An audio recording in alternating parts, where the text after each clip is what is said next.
Hola, buenas tardes. Vamos a continuar con el temario, que sería de sistema nervioso central, que sería tumores de sistema nervioso central. ¿Me escuchan, verdad? ¿Me confirman, por favor? Sí, doctora. Está bien, gracias. Muy bien.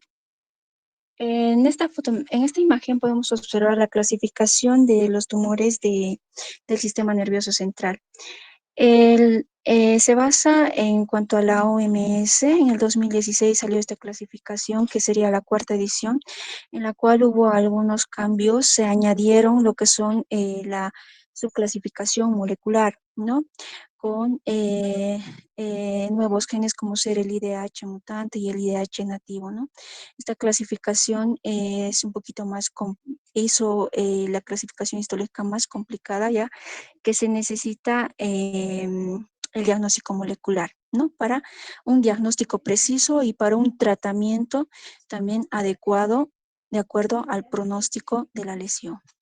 Entonces, en esta otra imagen podemos observar la distribución de todas las neoplasias primarias del sistema nervioso central según su histología.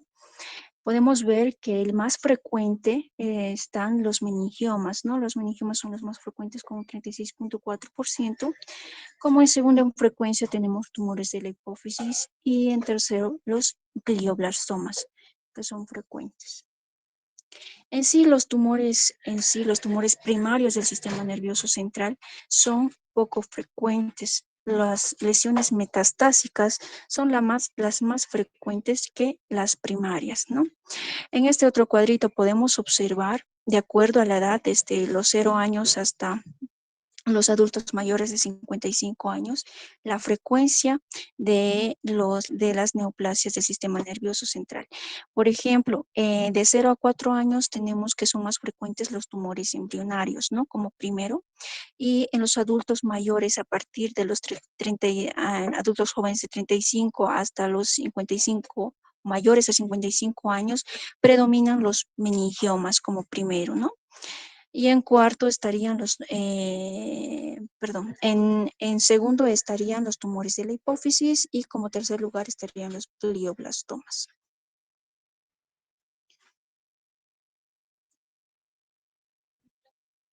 Esta imagen podemos observar que los tumores en adultos van a ser más frecuentes en las zonas supratentoriales, ¿no?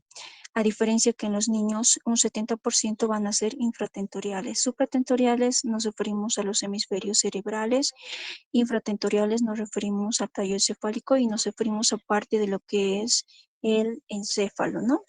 Entonces, en los adultos, como ya repetí, como ya les dije anteriormente, los más frecuentes meningiomas, ¿no? El tercero, glioblastomas, y en sí, los tumores primarios estarían optando como 1.5% de los tumores malignos, como poco frecuentes y son muy raros, ¿no?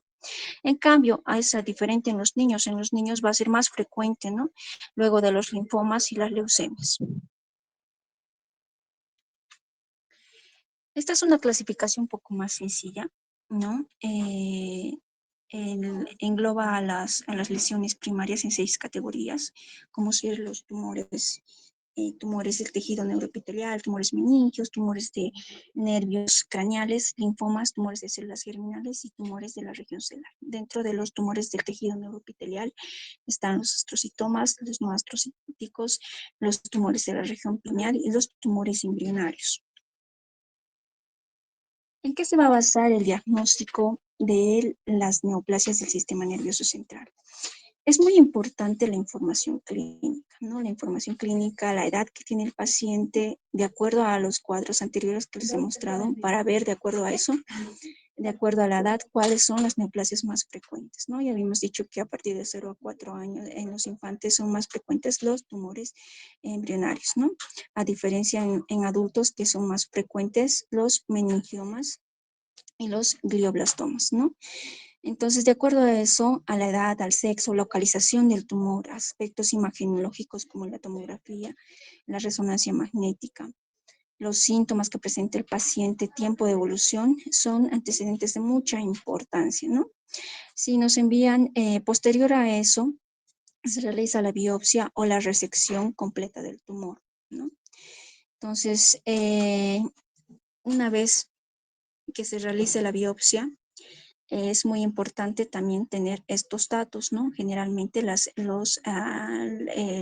imágenes, ¿no? Para ver de qué localización y de acuerdo a eso, el patólogo va a tener más o menos, va a sugerir qué tipo de neoplasia podría ser frecuente de acuerdo a la localización.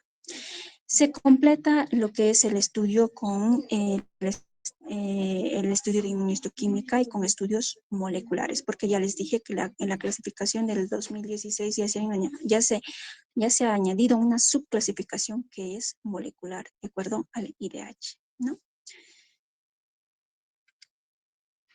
En la inmunohistoquímica, ¿qué anticuerpos vamos a utilizar? Los anticuerpos principales para el estudio de inmunohistoquímica van a ser, primeramente tenemos a la proteína ácida glial fibril, YPAP, que utilizamos para los gliomas, ependimomas y los tumores gliales, ¿no?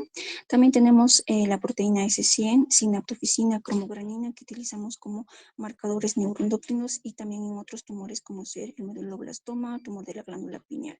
También utilizamos citocratinas, el EMA, la alfa-fetoproteína, el PLAP y la vimentina. Son algunos anticuerpos que nos pueden ayudar en el diagnóstico de las neoplasias del sistema nervioso central en la inmunohistoquímica. Bien, los tumores, ¿cómo se desarrollan los tumores? Los tumores macroscópicamente, estos pueden ser bien circunscritos, delimitados, como ser el caso de los meningiomas, algunos meningiomas, y también algunos astrocitomas de bajo grado, o pueden ser tumores infiltrativos y difusos, como ser los tumores de alto grado, como ser los glioblastomas, los astrocitomas de grado 3. Vamos a ver que los grados de los tumores del sistema nervioso central, en el sistema nervioso central van a ser 4, ¿no? Podremos decir que el grado 1 y el grado 2 son de bajo grado, el grado 3 y el grado 4 corresponden a uno de alto grado, ¿no? Más el grado 4. El grado 1 tiene y el grado 2 tienen una supervivencia mayor a 5 años y son de bajo potencial proliferativo, y en el grado 1 hay posibilidad de cirugía curativa, ¿no? Si se hace la resección completa de la lesión, porque tengamos en cuenta, si no hay una resección completa de la lesión, estas tienden a recidivar, ¿no? Por más que esta sea una lesión benigna como los meningiomas. Entonces, en el grado 2 están los tumores infiltrativos con recidivas frecuentes, que tienen una tendencia a progresión a un mayor grado, ¿no? Pueden llegar a progresar a un grado 3 o a un grado 4. Tienen una supervivencia menor a 5 años. En el grado 3 son tumores histológicamente malignos, que quiere decir que vamos a ver atipias nucleares, mayor índice proliferativo, mitosis. La mayoría de los pacientes de este grado van a requerir tratamiento con radioterapia y quimioterapia. La supervivencia es menor, es de 2 a 3 años, ¿no? A diferencia del grado 4, estos tumores histológicos ya son malignos, procesos a necrosis, tienen una tendencia de infiltración difusa y diseminación craneoespinal, ¿no? Y su evolución va a ser muy rápida y fatal. Su supervivencia es menor a un año. Bien, vamos a entrar a un grupo grande de tumores del sistema nervioso central que están en las neuroepiteliales, que son los gliomas, ¿no? Los gliomas. Los gliomas, vamos a recordar primeramente a introducirnos a lo que es patología del sistema nervioso central. Habíamos hecho un recordatorio acerca de la histología y de las células neurales como tal, ¿no? Dentro de estas habíamos mencionado las células gliales, ¿no? Las células gliales son los astrocitos, los oligodendrocitos, las células ependimarias. Como estamos viendo en esta imagen, los oligodendrocitos se van a encargar de producir la vaina de mielina como tal, ¿no? Y las células ependimarias forman como una barrera y producen el líquido cefalorraquídeo. Vamos a empezar hablando de los astrocitomas, que conforman parte de los gliomas. Los astrocitomas, estos, como ya les he mencionado, estos pueden ser circunscritos y pueden ser difusos, ¿no? Los circunscritos generalmente son los astrocitomas de grado 1 y grado 2, y los difusos son los astrocitomas anaplásicos y los glioblastomas. Bien, uno de los astrocitomas de grado 1 es el denominado astrocitoma pilocítico. Este se va a caracterizar por presentarse como un tumor relativamente bien circunscrito, de crecimiento lento, y frecuentemente este tipo de tumor es quístico, ¿no? Se presenta en niños, adultos, jóvenes, y la progresión a astrocitoma de alto grado es muy rara, ¿no? La cirugía va a ser curativa si la localización anatómica es favorable, ¿no? Y la localización más frecuente de este tipo de astrocitomas es en el cerebelo, tallo cerebral, los nervios ópticos, región del tercer ventrículo. Como estamos viendo en esta imagen, tenemos una lesión de aspecto quístico a nivel del cerebelo, ¿no? Estamos viendo de contenido de aspecto, una lesión quística con contenido de aspecto mucoide, ¿no? Es característica, se podría decir, ¿no? De un astrocitoma pilocítico. Bien, en cuanto a lo que es la histología, que va a presentar un patrón bifásico, como estamos viendo en esta imagen, va a presentar zonas compactas de células bipolares y zonas laxas de células multipolares. También va a presentar lo característico, unas características cuerpos granulares eosinófilos y abundantes fibras de Rosenthal, que son característicos de este tipo de astrocitoma. Otro tipo de astrocitomas es el astrocitoma de células gigantes superpendimarios, que también corresponde a un grado 1 de la OMS. Como estamos viendo, igual son tumores benignos de crecimiento lento. Tienen su origen en la pared de los ventrículos laterales, como estamos viendo en la imagen de tomografía. Y generalmente estas van a causar hipertensión endocraniana, que va a ser secundaria a una hidrocefalia por obstrucción del agujero de Moore, ¿no? Generalmente se asocian con esclerosis tuberosa y también, como en el astrocitoma pilocítico, la resección quirúrgica es curativa. Ahora vamos a ver los del grado 2 de la OMS, que es el antoastrocitoma pleomórfico. Este tipo de neoplasia es de pronóstico favorable, igual es frecuente en niños y en adultos jóvenes. En la clínica, este cursa con epilepsias de años de evolución. En cuanto a su localización, es superficial en los hemisferios cerebrales. La cirugía va a ser curativa si la localización va a ser favorable, ¿no? A diferencia de los otros, tiene tendencia a recidiva cuando la resección no es completa, ¿no? Y un 15% pueden sufrir anaplasia. De acuerdo a la clasificación de la variante anaplásica, que ya sería un grado 3 de la OMS, este va a ser de acuerdo a las figuras mitóticas que nosotros estemos observando en 10 campos de alto poder, ¿no? Con o sin necrosis. Si va a presentar mayor a 5 mitosis en 10 campos de alto poder, ya podemos decir que es un astrocitoma variante anaplásico, que ya se cambiaría de un grado 2 a un grado 3. El astrocitoma difuso, que es grado 2, este tipo de astrocitoma es difusamente en las imágenes se puede ver que infiltra de manera difusa, compromete con mayor frecuencia a adultos jóvenes. Es un astrocitoma con alto grado de diferenciación celular y crecimiento muy lento. Se presenta sobre todo a lo largo del sistema nervioso central, de preferencia supratentorial, ¿no? Y la supervivencia promedio post cirugía es de 6 a 8 años. Y generalmente este tipo de astrocitomas grados difusos tienden a progresar a glioblastomas en 4 a 5 años. Ahí estamos observando de la histología del astrocitoma difuso, que estamos observando que en la microfotografía tiene un patrón hipercelular, a diferencia de los otros astrocitomas, y también tiene un mayor pleomorfismo nuclear, ¿no? También estamos observando otro tipo de variante que puede ser el astrocitoma gemistocítico, por la presencia de su célula con su núcleo en la periferia y su amplio citoplasma eosinófilo, por la denominación gemistocítica. También esto habíamos hablado que este patrón de gemistocitos se va a presentar en una lesión reactiva, ¿se acuerdan, no? La gliosis reactiva, que los gemistocitos, que los astrocitos se hacen así de tipo gemistocitos, ¿no? También podemos ver en la gliosis reactiva como tal, pero acá ya estamos observando atipia celular nuclear, ¿no? A diferencia de la gliosis reactiva gemistocítica.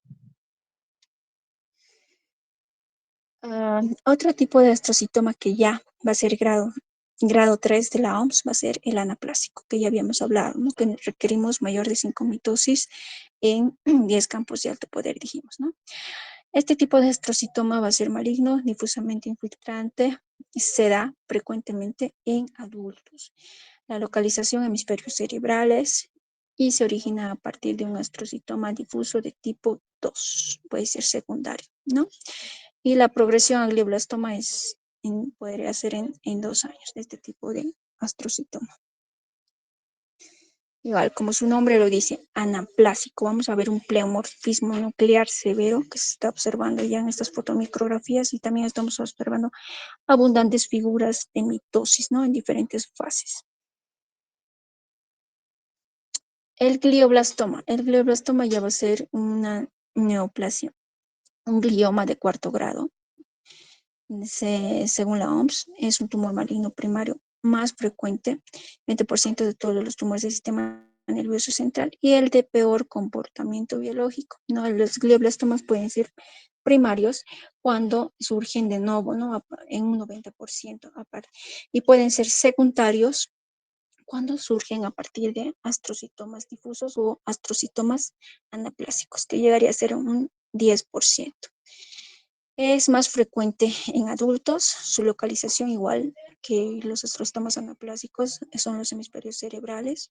Va a haber diferentes variantes histológicas de glioblastomas como células gigantes, epitelioides, gliosarcomas, que generalmente hay que hacer un diagnóstico diferencial con sarcomas en sí, porque es muy idéntico a los sarcomas pleomórficos, ¿no? Los gliosarcomas, esto por inmuno, ¿no? Toda esta diferenciación se hace por inmunohistoquímica. Pueden tener otra variante con componente neuronal primitivo, células pequeñas, células granulares. Generalmente este tipo de tumores no pueden ser resecados en su totalidad y a pesar del progreso en quimioterapia y radioterapia, menos de la mitad de los pacientes sobreviven un año, ¿no? Son de peor pronóstico los glioblastomas. Acá estamos observando características histológicas. Vamos a tener, en la primera imagen podemos observar una necrosis geográfica como un barrido, ¿no? Corresponde a una necrosis. En la segunda imagen estamos viendo proliferación de los vasos de manera glomeruloide, y en la tercera imagen estamos viendo que este tipo de lesiones va a tener un pleomorfismo severo, ¿no? Hay células pleomórficas con núcleos evidentes rojos, de formación arriñonada, ¿no? Y hay mayor también celularidad en sí. Son características de un glioblastoma: necrosis, proliferación vascular glomeruloide y la anaplasia. Entonces, ¿cuáles van a ser las características claves de un glioblastoma primario y secundario? Ya habíamos mencionado que el glioblastoma primario es en un 90% y el glioblastoma secundario, que es a partir de astomatoma difuso anaplásico, en un 10%, ¿no? Generalmente los primarios se presentan en pacientes adultos mayores y los secundarios se presentan en pacientes jóvenes, ¿ya? Y generalmente las lesiones primarias van a presentar una mutación del IDH, no va a presentar mutación del IDH, ¿no? Va a ser un IDH nova o normal que le llaman, y en cambio los glioblastomas secundarios sí van a presentar este IDH mutante como tal, ¿no? Y otros tipos de mutaciones como ser el ATRX en un 75% van a presentar los glioblastomas secundarios, ¿no? Ahora vamos a empezar a hablar de lo que son las neoplasias del sistema nervioso central, los otro tipo de gliomas, que van a ser los oligodendrogliomas, ¿no? Ya hablamos de los astrocitos, ahora estamos hablando de los oligodendrocitos que van a dar lugar a este tipo de neoplasia, los oligodendrogliomas, ¿no? Como ya sabemos, su célula de origen de los oligodendrogliomas van a ser los oligodendrocitos, que se encargan como función de producir la vaina de mielina, ¿no? Los oligodendrogliomas generalmente son gliomas difusamente infiltrantes, tienen un crecimiento lento, pueden cursar con un cuadro clínico de epilepsia de larga data, En cuanto a la respuesta al tratamiento de la supervivencia, es mucho más favorable que los astrocitos de grado similar, ¿ya? Se presenta generalmente en adultos de la cuarta a la quinta década y pueden presentar mutaciones del IDH y codelección del cromosoma 1P y 19Q. ¿Ya? En esta fotomicrografía estamos viendo los oligodendrocitos normales, ¿no? Que hemos dicho que tienen aspecto de huevo estrellado, ¿no? Como ser un núcleo central y su citoplasma claro, ¿no? Su citoplasma amplio y claro. Son oligodendrocitos normales, por si acaso. Ahora, en cuanto a la radificación de los oligodendrogliomas, estos pueden ser de grado 2 y de grado 3, según la OMS, ¿no? Los de grado 2 son los clásicos, que tienen baja actividad mitótica y tienen una supervivencia promedio de 12 años.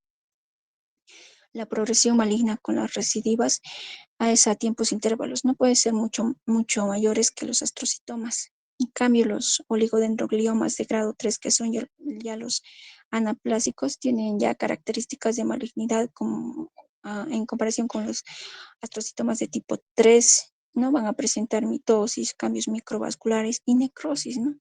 Esas mitosis, cambios microvasculares y necrosis lo vamos a ver también en el glioblastoma, ¿no? Entonces, el pronóstico va a ser menos favorable de este tipo de oligodendroglioma grado 3, ¿no? La supervivencia va a ser de 1 a 3.9 años, ¿no? El tratamiento con quimio y radioterapia, la supervivencia puede ser de 4 hasta 5 años. ¿Qué estamos observando? ¿No? Estamos observando algunas en las imágenes macroscópicas, características que tienen un patrón medio compacto. Y en cuanto a la histología, podemos observar que también se caracteriza por presentar estas células en forma estrelladas, pero ya es más hipercelular y también ya hay un grado de atipia celular, ¿no? Una atipia de leve a moderada y también va a presentar microcalcificaciones, como estamos observando en la imagen. El anaplásico, ¿no? El anaplásico, también va a tener mayor atipia celular en sí, como estamos observando en la fotomicrografía, y la mitosis va a ser mayor, ¿no? Ahí estamos observando unas mitosis y también va a haber una proliferación vascular. Entonces, en cuanto a los parámetros para diagnóstico de los gliomas difusos, ya habíamos mencionado que va a existir una mutación somática de para la subclasificación molecular, que va a ser el IDH1 y el IDH2, que es el isocitrato deshidrogenasa, ¿no? De acuerdo a esto y la inmunoexpresión que dé lugar, se va a dar la clasificación molecular. Habíamos dicho que los glioblastomas secundarios son más frecuentes para las mutaciones del IDH de tipo 1 y el glioblastoma novo va a ser más frecuente para el IDH normal, ¿no? También va a haber mutaciones somáticas del ATRX, ¿no? Estamos observando en los astrocitomas con más frecuencia y el TP53 también. De acuerdo a todas estas mutaciones, se va a realizar la clasificación molecular en sí. Acá también estamos viendo mismamente lo que hemos repetido, los glioblastomas mutantes con DH y los normales que son frecuentes. Y vamos a hablar de los ependimomas. Ahora, los ependimomas, ¿no? Ya hemos dicho que van a revestir lo que son las Doctora, membranas. Hola, ¿me dejo, escucha? dejo de compartir pantalla. ¿Qué pasa?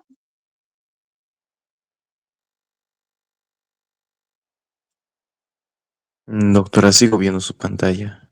Yo también Sí, sigo viendo. doctora, sí se ¿Qué ve. está compartiendo? Hola, Sí, doctora. ¿verdad? Muy bien. Sí, doctora, se ve. Ya está bien, está bien. Entonces, vamos a hablar ahora de los ependimomas, ¿no? Estamos en otro tipo de gliomas, ¿no? Entonces, los ependimomas van a surgir a partir de las células ependimarias, que revisten los ventrículos como tal, y vamos a ver que va a existir dos grados, grado 2 y grado 3 de la OMS, que es el grado 2, el ependimoma. Es tumor intraventricular de crecimiento lento y generalmente se presenta en los niños, ¿no? Y en adultos puede ser de localización supratentorial. Son tumores bien circunscritos, ¿no? Y la resección quirúrgica va a ser su tratamiento.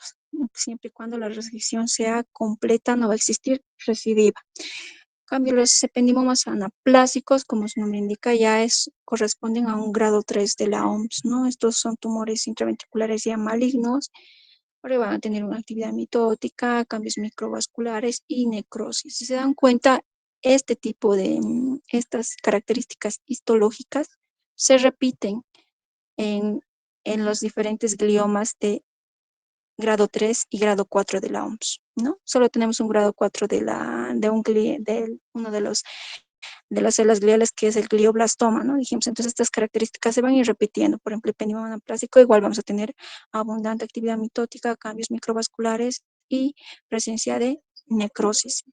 Tiene un crecimiento rápido y la evolución clínica es desfavorable, ¿no? Entonces, podemos observar aquí en la microfotografía de qué se caracteriza. Se caracteriza este tipo de lesión en las características histológicas, que va a presentar estas rosetas bien formaditas, rosetas ependimarias, ¿no? Que están haciendo como un canal vascular, se podría decir, y una proliferación en forma de estrellas de las células ependimarias. O también puede presentar pseudorosetas, ¿no? Que no están completamente formadas las rosetas. La característica histológica es por la formación de estas rosetas como tal. Y acá estamos observando la lesión bien delimitada a nivel de lo que es en cerebelo, ¿no? Circunscrita, delimitada. Otra variante de los ependimomas, tenemos los subependimomas, que ya son grado 1 de la OMS, ¿no? Este tipo de neoplasias son benignas, de crecimiento lento y se presentan en adultos mayores. Generalmente son los tumores pequeñitos, son de hallazgo incidental, pueden causar hidrocefalia obstructiva por la localización como tal, ¿no? Y las células gliales pueden ser pequeñas, como estamos viendo en la fotografía histológica. Estamos viendo que se va a caracterizar por presentar estas células pequeñas, uniformes, que van a estar separados por grandes zonas de matriz fibrilar. También puede tener cambios microquísticos, como estamos observando estas zonas con espacios vacíos, ¿no? El ependimoma mixopapilar es otro tipo de tumor ependimario, el cual se clasifica dentro del grado 1 en la OMS, ¿no? Es otra variante, es una neoplasia benigna de crecimiento lento, preferentemente igual en adultos y en adultos jóvenes, ¿no? Este es exclusivo, casi exclusivo del cono medular, el pilum terminal de la médula espinal, ¿no? Entonces, las células tumorales van a presentar como un pequeñito tallito fibrovascular, estamos observando, entonces van a tener como un arreglo papilar, se podría decir, ¿no? De estos ejes fibrovasculares. La resección quirúrgica va a ser el tratamiento de elección en este tipo de tumores. Vamos a pasar a neoplasias, lo último, ¿no? De los gliomas, que van a ser los tumores de plexos coroides. Los tumores de plexos coroideos, acá estamos observando primeramente los plexos coroideos, ya sabemos que es un órgano especializado del epénimo, que va a dar lugar, a la producción de líquido cefalorraquídeo, ¿no? Y esta se va a localizar en los ventrículos tanto laterales, agujero de Morrow, tercer ventrículo y el cuarto ventrículo. Tal, esta es la histología normal, estamos viendo, ¿no? Que se caracteriza por tener tallos fibrovasculares y en formas de papilas, y tienen una hilera de células de aspecto cuboideo, ¿no? Entonces, a eso nos referimos con los plexos coroideos, y acá abajo podemos observar las células ependimarias. Entonces, los tumores de células coroideos igual se van a clasificar en 3 grados, ¿no? Según el grado 1 de la OMS, van a ser los papilomas, que son neoplasias benignas, que tienen como opción de tratamiento la resección quirúrgica, ¿no? Si es total, es completamente curativa, ¿no? Si la resección quirúrgica es total.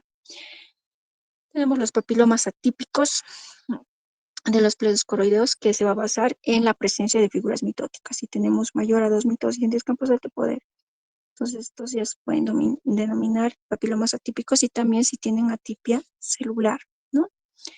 Este tipo de papiloma típico que corresponde al grado 2 de la OMS ya tiene mayor probabilidad de recidivas en sí.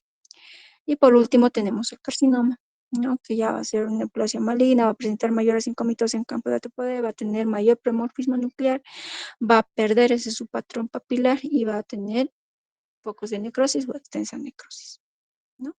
También puede invadir el tejido nervioso y otro.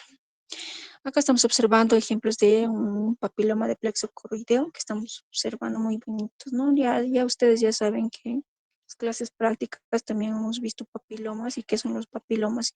Y miren, esta morfología es idéntica, ¿no? Tienen un aspecto tipo arboriforme y también en la microscopía podemos observar que se va a caracterizar por tener esos tallos fibrovasculares que van a estar revestidos por esas células eh, epiteliales, ¿no? Entonces, generalmente este tipo de papilomas va a ser frecuente en pacientes menores de 20 años y la localización ventrículo lateral, tercer ventrículo y cuarto ventrículo, ¿no? Va a ser más común en niños de localización supratentorial y en adultos de localización infratentorial. Tenemos aquí el carcinoma de plexo coroideo, a diferencia de esta otra imagen, ¿no? Que tienen una atipia más leve, que corresponden a los papilomas. La diferencia aquí ya se ha perdido esa característica, ¿no? Esa característica de la formación papilar, pero todavía podemos observar que hay un pequeño tallito fibrovascular, pero se pierde casi en toda la extensión de la lesión como tal. Y hay también mayor pleomorfismo, ¿no? Como tal. Entonces, ahora vamos a pasar a hablar a un segundo grupo de células de las neoplasias, que son los tumores neuronales y las glioneuronales, ¿no? Entonces, la segunda clasificación vamos a observar. Dentro de esta clasificación se encuentra el gangliositoma, que corresponde a un grado 1 de la OMS. Generalmente este tipo de tumores son bien circunscritos, como estamos observando en la tomografía. Está compuesta en cuanto a la histología por células ganglionares maduras dismórficas y va a tener un estroma glial que generalmente es fibriliar y no va a ser de tipo neoplásico, ¿no? El estroma se va a caracterizar por presentar estas células ganglionares maduras, el gangliosito.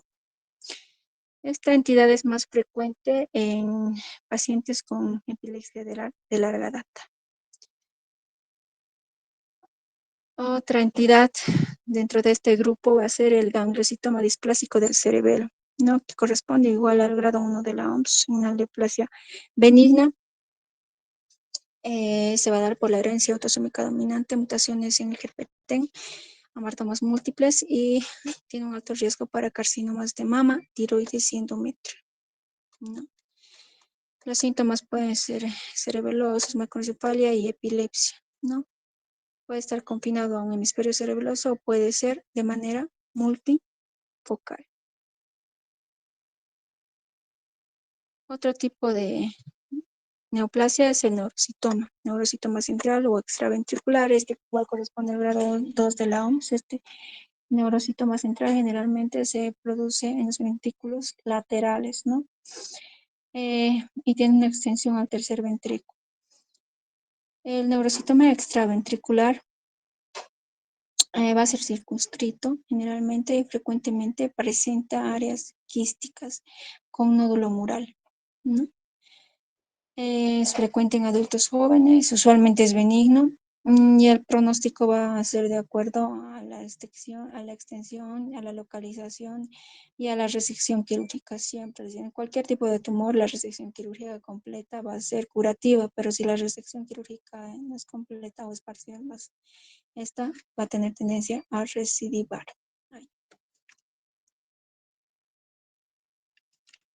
Entonces, otro tipo de neoplasia dentro de este grupo es el paraganglioma de la médula espinal, ¿no? Que corresponde al grado 1 de la OMS. La neoplasia neuroendocrina poco común, usualmente es encapsulada y benigna, ¿no? Su origen es a partir de las células de la cresta neural y están asociados con los ganglios autónomos tenemos los paraganglios, por eso es un nombre de paraganglioma, ¿no? Es frecuente en adultos y principalmente en la región del caudal quinafilán terminales, ¿no? Igual el tratamiento va a ser la resección quirúrgica, ¿no? Es curativa. En la histología podemos observar que se va a observar como formación de varios nidos, un patrón sólido con formación de nidos separados por pequeñas fibras de colágeno, ¿no? Entonces, los paragangliomas generalmente en cuanto a la inmunohistoquímica, estos van a presentar positividad para cromogranina, para marcadores neuroendocrinos como ser cromogranina, sinaptopicina y la inolasa neural específica, ¿no? También pueden presentar positividad para la proteína S100. El gangliositoma, como estamos viendo en la imagen, va a ser un tumor bien circunscrito, corresponde al grado 1 de la OMS. También puede corresponder al grado 3 de acuerdo a la atipia citológica, proliferación vascular y la presencia de necrosis, mitosis. El grado 1 de la OMS podría ser como un tumor bien circunscrito. Las células ganglionares neoplásicas se hacen semejanza a un astrocitoma. Generalmente se presentan en niños y adultos jóvenes.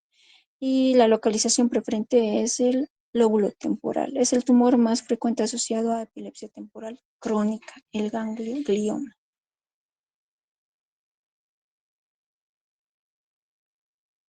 Ya habíamos dicho, ¿no? Grado 1 son benignos, grado 3 comportamiento agresivo, pronóstico menos favorable, ¿no? De acuerdo a la tipia, necrosis y la proliferación vascular que presente la lesión. Tumor neuroepitelial desempleoplásico es un grado 1 corresponde al grado 1 de la OMS, es una neoplasia glioneuronal benigna. Con mayor frecuencia se va a presentar en niños y adultos jóvenes. Su localización va a ser cortical temporal. Igual se asocia a epilepsia parcial crónica y refractaria al tratamiento médico. Y la resección quirúrgica va a ser curativa. Bien, vamos a ir a otro grupo de neoplasias. El tercer grupo de neoplasias, que son las neoplasias embrionarias, que son más frecuentes. Doctora. Hola, ¿me escuchan? Sí, le escuchamos, doctora. Solo tenía una pregunta, si podía volver a repetir. ¿En qué tipo de epilepsia producía el ganglioma? Ah, aquí está. La epilepsia parcial crónica, el ganglioma. Sí. ¿Cuál estamos hablando? Epilepsia temporal crónica. Ah, ya. Gracias, doctora.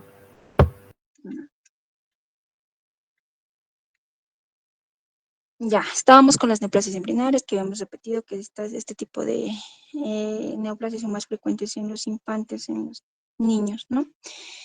Entonces, dentro de estos vamos a tener lo que son los meduloblastomas, tumores neuroectodérmicos primitivos, los BNETs del sistema nervioso central, tumor reptoide y teratoide. En esta ocasión solo vamos a hablar de los meduloblastomas como tal, ¿ya? Entonces, los meduloblastomas se van a originar a partir de las células madre de la capa granular externa fetal y de la matriz germinal periventricular. No es un tumor embrionario maligno e invasivo del cerebelo, que es más frecuente en niños, tiene una incidencia máxima a los 7 años de edad, ¿no? En adultos también se puede presentar en un rango de edad de 25 a 45 años, ¿no? Generalmente tiene una diferenciación neuronal predominante. En cuanto a la localización, en los adultos, la localización va a ser los hemisferios cerebelosos, en niños, la vermis cerebelosa, ¿no? Con extensión hacia el cuarto ventrículo. En niños es más frecuente, ¿no? Este tipo generalmente no vemos en adultos los meduloblastomas en sí. La posibilidad de metástasis a pulmones, hueso y la diseminación a derivación ventrículo peritoneal va a ser factible, ¿no? Y posible de este tipo de lesiones. Acá estamos observando en la fotomicrografía que tenemos un medulloblastoma clásico. Hay diferentes tipos, 4 tipos de meduloblastomas. Dentro de estos tenemos el clásico que se va a caracterizar por presentar estas rosetas denominadas Homer-Wink, ¿no? Como ya habíamos visto en los ependimomas, también se caracterizan por presentar rosetas, ¿no? Con centros vasculares. En estas, las rosetas se van a denominar Homer-Wink, ¿no? Que estamos observando. Hay como un alineamiento en forma de una florecita alrededor de las células embrionarias en sí. Entonces, eso denominamos rosetas de Homer-Sweet. Tipos histológicos, ¿no? Tipos histológicos vamos a tener el meduloblastoma desmoplásico nodular con extensa nodularidad que van a tener un pronóstico bueno, y el meduloblastoma de células grandes y el anaplásico que va a ser un pronóstico malo, ¿no? Generalmente van a causar un pronóstico malo. En cuanto a la inmuno puede, la inmunohistoquímica nos va a servir tanto lo que son marcadores neuroepiteliales como ser marcadores neuroendocrinos como ser la sinatopicina, marcadores gliales como ser el GFAP y eh, acá podemos observar en cuanto a la histología los diferentes tipos de meduloblastoma, ¿no? El tipo desmoplásico nodular que se caracteriza por presencia de estos nódulos y el de tipo con extensa nodularidad, como su nombre lo indica, va a tener extensos nódulos. Y también tenemos la variante, otro tipo de variante, ¿no? Más pleomórfico, aquí va a presentarse las más pleomórficas y abundantes mitosis como tal. Entonces, el meduloblastoma va a corresponder a un grado 4 de la OMS, ¿no? La supervivencia va a ser a 5 años y el 30% se va a presentar, vamos a decir que en cuanto a las técnicas quirúrgicas y anestésicas y neuroimagen, van a ser muy importantes, ¿no? Ya para el tratamiento y también el tratamiento, si los pacientes estos hacen tratamiento ayudante con radioterapia y quimioterapia, todo esto va a ser muy importante para la mejoría del paciente. Otro tipo de neoplasia, la más frecuente, generalmente son benignas, habíamos hablado que son los meningiomas. Los meningiomas van a tener como célula de origen la célula aracnoide, ¿no? El meningo teleal. Estos, ya habíamos mencionado anteriormente que son más frecuentes en adultos, tienen una incidencia mayor en mujeres y en los niños puede presentar variantes agresivas, ¿no? En cuanto a su localización puede ser intracraneana, entre otras puede presentarse en subculpatorio, esfenoidales, paraceral, y de acuerdo a su localización también va a ser em, el tratamiento que se le va a dar, ¿no? Si va a ser posible reseccionarlo o no va a ser posible reseccionar. Generalmente los meningiomas son lesiones benignas, pero si tienen una localización compleja, entonces que la resección puede causar alteraciones complejas en el sistema nervioso central, preferible no resecarlos como tal, ¿no? Por las alteraciones que puede llegar a causar. Entonces, la resección de los meningiomas va a depender de acuerdo a la localización y también el pronóstico del mismo, ¿no? No todos los meningiomas, podemos decir que no todos los meningiomas van a llegar a responder bien con la resección, ¿no? Entonces, en cuanto a la sintomatología, generalmente son asintomáticos y como les dije, la sintomatología también va a ser de acuerdo a la localización, donde se llegan a localizar los meningiomas, ¿no? Entonces puede presentar, de acuerdo a su localización, se a convulsiones, ¿no? Aquí estamos observando meningiomas diferentes tipos, ¿no? Intracraneales y meningiomas que se están adheriendo incluso a la calota, ¿no? Estamos observando estas fotos en las macroscopías. Los meningiomas van a tener diferentes patrones histológicos. Tenemos una variedad de patrones histológicos. Podemos observar acá el, el grado 1, vamos a tener el patrón meningotelial, fibroblástico, transicional, sematoso, angiomatoso, microquístico, secretor, que posteriormente vamos a ver en la histología. Y el grado 2 va a corresponder cordoide de células claras. Y en el grado 3, ya que sería el meningioma maligno anaplásico, estaría el papilar, el rhabdoide. Grado 1 vamos a tener este tipo, el meningotelial, que se caracteriza por tener estos cúmulos, estas agrupaciones de nódulos de meningoteliales, ¿no? Y el de tipo fibroblástico que va a tener más estas láminas hialinas, ¿no? Que va a separar estas áreas fibrosas, por eso el nombre fibroblástico. Y el samomatoso va a tener estos cuerpos calcificados denominados cuerpos de Samoma. Y el transicional entre el meningotelial, ¿no? Transicional. Estos corresponden a un grado 1 de la OMS.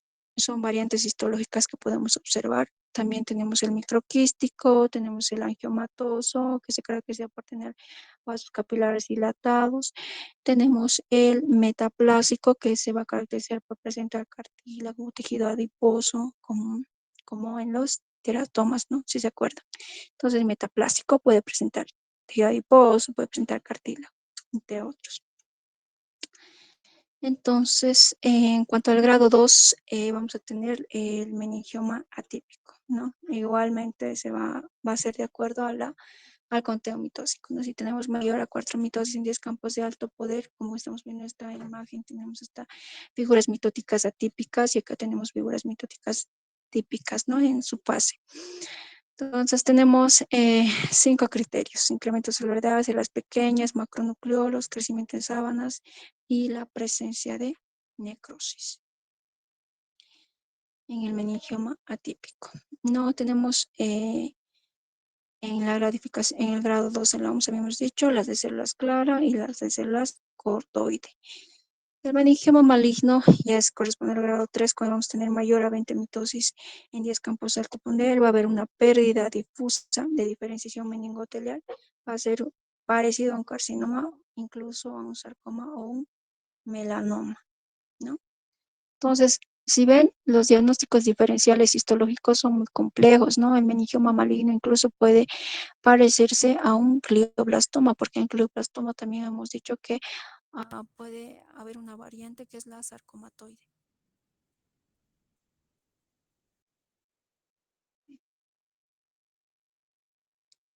Eh, Pueden seguir viendo, ¿verdad? La pantalla. ¿Me confirman? Sí, Sí, sí, ¿no? sí, está en su Ahí ya pantalla. está bien. Ya vamos a terminar, ya vamos a terminar. Entonces acá tenemos las imágenes histológicas de un meningioma papilar, como su nombre dice, papilar, y no se van a olvidar, papilar, ya sabemos que tiene su tallo un eje fibrovascular y va a estar revestido por células epiteliales alrededor como tal, ¿no? Entonces tenemos otro tipo de meningioma que es el de tipo rhabdoide, ¿no? Que corresponde igual al grado 3 de la OMS que ya mencionamos. En cuanto a los factores pronósticos de los meningiomas, estos son más frecuentes en el sexo masculino. La resección quirúrgica va a ser su tratamiento, ya les había mencionado, ¿no? Si la resección es completa, vas a tener un buen pronóstico, pero si la resección es parcial, puede llegar a recidivar. Factor pronóstico va a ser también el grado histológico, no va a ser lo mismo un meningioma grado 1 o un meningioma anaplásico que es un grado 3, ¿no? Ahora vamos a pasar al penúltimo grupo, que son los linfomas de las neoplasias. Los linfomas primarios del sistema nervioso central son muy poco frecuentes. Puede observarse un 0.8 a un 6% de las neoplasias primarias, ¿no? Y generalmente se asocia con pacientes inmunocomprometidos como pacientes con SIDA o pacientes adultos mayores, ¿no? Y también estos se van a asociar, estos pacientes inmunocomprometidos en un 95% se van a asociar al virus de Epstein-Barr. Se presenta con mayor frecuencia, ya has dicho, adultos mayores, sexta, séptima década, puede ser solitario o múltiple, y la localización puede ser superficial, periventricular, puede ser cerebrosa o medular. La extensión meningia va a ser frecuente en los linfomas secundarios. El diagnóstico por biopsia estereotáxica va a ser el adecuado, ¿no? Generalmente nos envían biopsias, no nos envían resecciones completas. Los linfomas no se resecan, ¿no?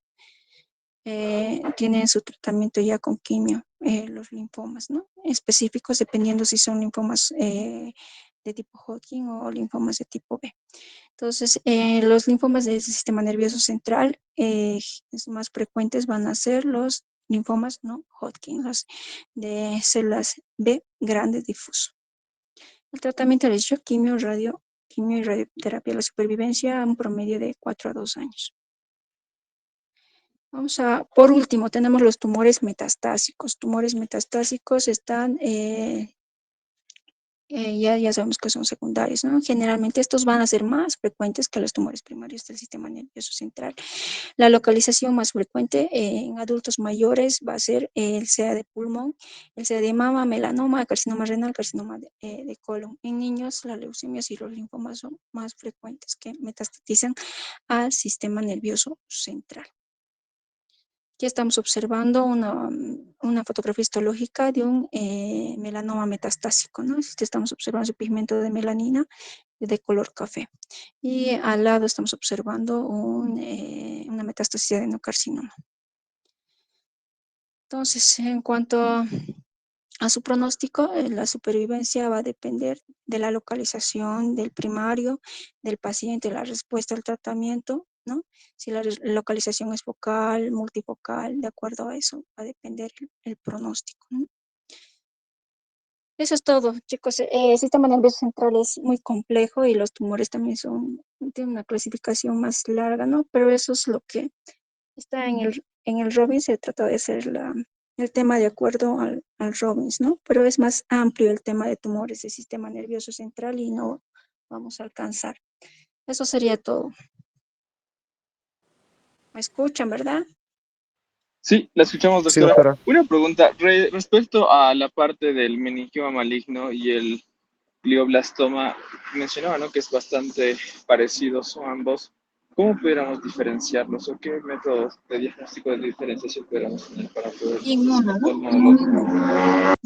Química. La inmunohistoquímica es crucial, ¿no? Para saber si la célula de origen es meninge o si la célula de origen es glial, ¿no? Si es glial. De acuerdo a la inmunohistoquímica, nosotros vamos a saber si corresponde a un meningioma o corresponde a un glioblastoma. Por ejemplo, en los incluso generalmente los tumores poco diferenciados en inmunohistoquímica es complicado porque pierden su expresión para la mayoría de los anticuerpos, ¿no? Entonces, la inmuno también se basa mucho con lo que es los datos de la localización ah, anatómica, en este caso, ¿no? En la tomografía, en la resonancia magnética, de colocalización. Entonces, de acuerdo a eso, nosotros vemos a qué lesión podría corresponder, ya sea en este caso que tú me estás preguntando, un glioblastoma o un meningioma, ¿no? Podría ser de acuerdo a la localización y la inmunohistoquímica. Perfecto, gracias, doctora. Ya, bueno, no hay más dudas, preguntas, ¿no? Terminamos la clase acá. Y terminamos sistema nervioso central acá ya. El tema se termina con sistema nervioso central, no tendremos más teóricas. Buenas tardes a todos. Buenas tardes, Gracias, doctora. doctora. Hasta luego. Hasta luego, doctora. Muchas gracias. Hasta luego, doctora.